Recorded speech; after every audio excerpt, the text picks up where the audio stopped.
Assalamualaikum warahmatullahi wabarakatuh. Bagaimana kabarnya teman-teman sekalian? Semoga kita semuanya selalu dalam lindungan dan pertolongan Allah Subhanahu wa taala.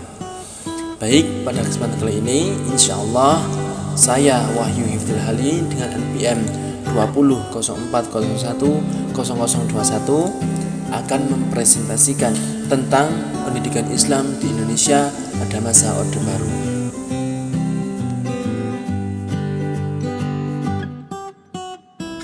Masa sejarah Islam merupakan salah satu dari periodisasi perjalanan pendidikan secara pendidikan Islam di Indonesia.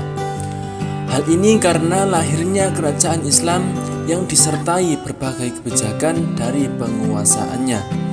Saat itu sangat mewarnai sejarah Islam di Indonesia. Terlebih-lebih, agama Islam juga pernah dijadikan sebagai agama resmi negara atau kerajaan pada saat itu. Perjalanan sejarah pendidikan Islam di Indonesia tidak bisa mengesampingkan keadaan Islam pada masa kerajaan Islam ini. Pendidikan Islam itu menjadi tolak ukur bagaimana Islam dan umatnya telah memainkan peranannya dalam berbagai aspek sosial, politik, maupun budaya. Untuk melacak sejarah pendidikan Islam di Indonesia dengan periodisasinya, baik dalam pemikiran, isi, maupun pertumbuhan organisasi dan kelembagaannya, tidak mungkin lepas dari fase-fase yang dilaluinya. Oleh karena itu, pada kesempatan kali ini saya, pemakalah, ingin sedikit membahas tentang pendidikan pada masa Orde Baru. Orde Baru secara harfiah adalah masa yang baru yang menggantikan masa kekuasaan Orde Lama. Namun secara politis, Orde Baru diartikan suatu masa untuk mengembalikan negara Republik Indonesia ke dalam sebuah tatanan yang sesuai dengan haluan negara sebagaimana yang terdapat dalam UUD 1945 serta falsafah negara Pancasila secara murni dan konsekuen. Upaya ini ditempuh berdasarkan hasil analisis yang mendalam dan seksama bahwa berbagai kebijakan pemerintahan Orde Lama sudah melenceng dari UUD 1945 dan Pancasila tersebut. Pemerintah Orde Lama misalnya sudah mengganti Pancasila dengan Nasakom, yakni nasionalisme, agama dan komunis, yang secara logika sulit dipertemukan antara ketiganya. Pancasila misalnya mengakui adanya Tuhan, sedangkan komunis tidak bertuhan. Orde Baru melihat bahwa jika pemerintahan Orde Lama diteruskan, maka tujuan dan cita-cita proklamasi kemerdekaan, yakni menciptakan masyarakat yang adil dan makmur berdasarkan Pancasila dan UUD 1945, tidak akan tercapai. Perpindahan kekuasaan dari Orde Lama ke Orde Baru ini menemukan momentumnya ketika Soekarno, yakni Presiden pertama Republik Indonesia, dituduh terlibat dalam gerakan 30 September Partai Komunis Indonesia yang kita kenal dengan G30SPKI. Dengan keterlibatan dalam peristiwa tersebut, Soekarno dianggap sudah mengkhianati Pancasila yang dibuatnya sendiri, dan karenanya ia harus melepaskan jabatannya sebagai Presiden RI. Untuk itu, Soekarno meminta untuk menyerahkan kekuasaan kepada Soeharto melalui surat perintah 11 Maret, yakni bisa kita kenal dengan Supersmar, yang antara lain memberikan kepercayaan dan mandat kepada Soeharto agar mengambil langkah-langkah pemulihan keamanan dan ketertiban, dan dengan demikian Soekarno tidak lagi melakukan tugas-tugas sebagai kepala negara.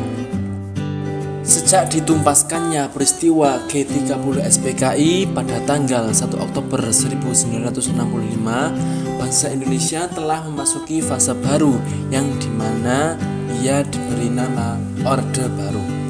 Orde Baru ialah 1. Sikap mental positif untuk menghentikan dan mengoreksi segala penyelewengan terhadap Pancasila dan UUD 45. 2. Memperjuangkan adanya suatu masyarakat yang adil dan makmur, baik material maupun spiritual melalui pembangunan. 3. Sikap mental mengabdi kepada kepentingan rakyat dan melaksanakan Pancasila dan UUD 45 secara murni dan konsekuen. Dengan demikian, Orde Baru bukanlah merupakan golongan tertentu, sebab Orde Baru bukan berupa pengelompokan fisik.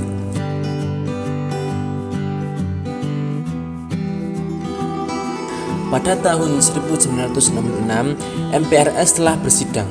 Pada waktu itu sedang dilakukan upaya untuk membersihkan sisa-sisa mental G30 PKI. Dalam keputusannya, bidang pendidikan agama telah mengalami kemajuan. Dengan demikian, sejak tahun 66, pendidikan agama menjadi hak wajib, mulai dari sekolah dasar sampai perguruan tinggi umum negeri di seluruh Indonesia. Sejak tahun 66 telah terjadi perubahan besar pada bangsa Indonesia, baik menyangkut kehidupan sosial, agama maupun politik. Periode itu disebut zaman Orde Baru dan zaman munculnya angkatan baru yang disebut angkatan 66. Pemerintahan Orde Baru bertekad sepenuhnya untuk kembali kepada UUD 45 dan melaksanakannya secara murni dan konsekuen. Pemerintah dan rakyat membangun manusia seutuhnya dan masyarakat Indonesia seluruhnya. Berdasarkan tekad dan semangat tersebut, kehidupan beragama dan pendidikan agama khususnya makin memperoleh tempat yang kuat dalam struktur organisasi pemerintahan dan masyarakat pada umumnya. Pada dasarnya, seluruh kebijakan yang lain pada zaman Orde Baru termasuk dalam bidang pendidikan diarahkan pada upaya menopang pembangunan dalam bidang ekonomi yang ditopang oleh stabilitas ekonomi dengan pendekatan yang sentralistik, monoloyalitas, dan monopoli. Kebijakan dalam bidang politik selanjutnya bisa dilihat sebagai berikut. 1. Masuknya pendidikan Islam ke dalam sistem pendidikan nasional. 2. Pembaruan madrasah dan pesantren baik pada aspek fisik maupun non-fisik. 3. Pemberdayaan pendidikan Islam non-formal. Dan keempat, peningkatan atmosfer dan suasana praktik sosial keagamaan.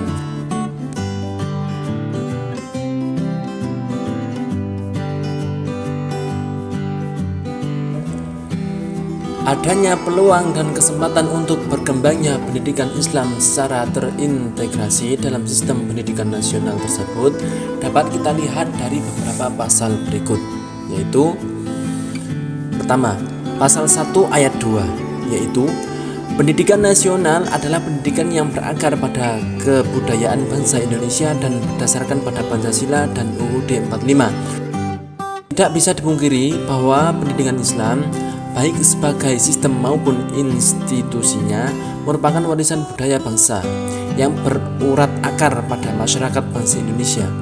Dengan demikian, jelaslah bahwa pendidikan Islam merupakan bagian integrasi dari sistem pendidikan nasional.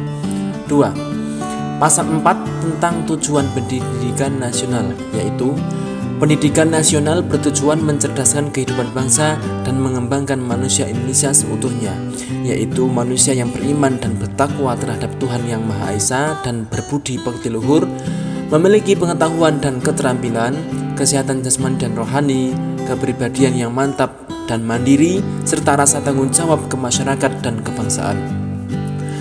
Ketiga, pada pasal 10 dinyatakan bahwa pendidikan keluarga merupakan bagian dari jalur pendidikan luar sekolah yang diselenggarakan dalam keluarga dan memberikan keyakinan agama, nilai budaya, nilai moral, dan keterampilan.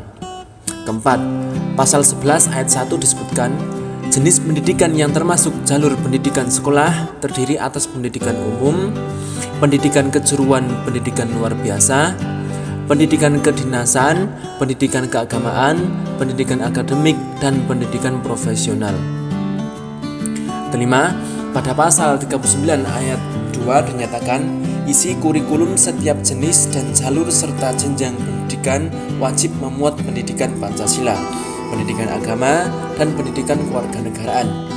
Dalam hal ini dijelaskan bahwa pendidikan agama termasuk pendidikan agama Islam merupakan bagian dari dasar dan inti kurikulum pendidikan nasional. Dengan demikian, pendidikan agama Islam pun terpadu dalam sistem pendidikan nasional.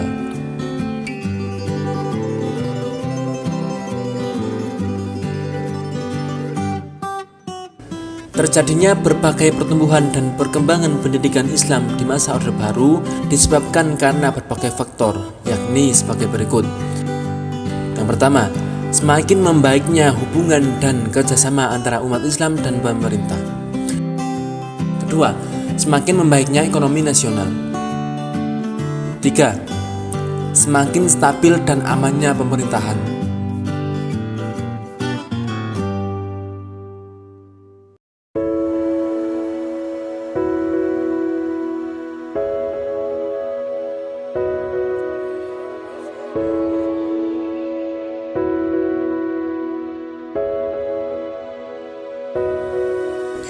Baik teman-teman sekalian, mungkin hanya itu yang dapat saya sampaikan.